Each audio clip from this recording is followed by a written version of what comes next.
Amy Woodby. Amy grew up watching the only father she knew severely beat her mother day in and day out. She recalls when she and her sister crawled out of their bedroom window to call the police because they thought their father was going to kill their mother. Although she didn't experience physical abuse at the hands of her father, she experienced extreme mental abuse. As for Amy's mother, her mother was raped by her stepsister's husband while babysitting for her nieces and nephews, and that's how Amy was conceived. Amy didn't discover this until she was in her early 20s. As a result, she lost all self-identity. She felt betrayed by her family. Subsequently, Amy started using drugs and was in and out of her kids' lives and was in and out of jail and prison for years. Amy felt as though her life was over as she knew it and felt no reason to live. She had hit rock bottom. She was on the streets, shooting up drugs, and didn't care about her life or anyone else's. She started selling drugs, which gave her the money to get off the streets. Yet, as Amy puts it, she was still on the streets, if you will. Things kept getting worse the little time that she was sober. She remembers the night that her life changed. She fell back on her bed after having a seizure from an almost overdose, and she looked up at the ceiling fan and cried out for God's help. And that he did. A week after that night, she was indicted on 6 trafficking charges for selling and delivery of drugs, in addition to a list of other charges. Amy had sold drugs to an undercover officer.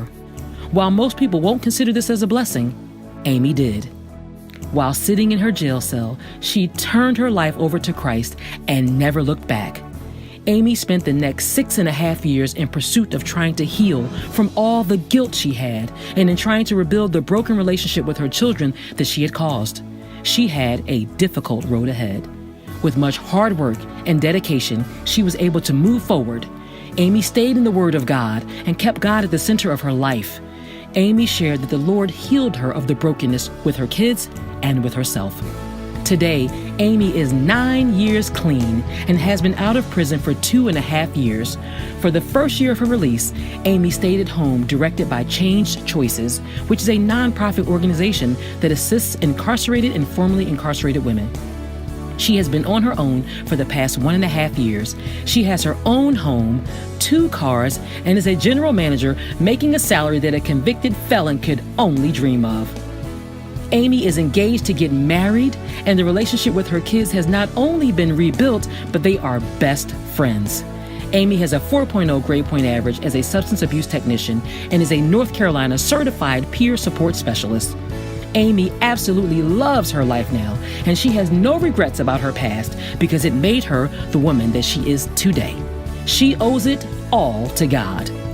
Amy's mom passed away 2 years ago, and as for her father, she has forgiven him, and they have grown much closer. Amy shared that her father is a changed man, and so is Amy. Amy, you are a survivor. Welcome her to the stage at this time.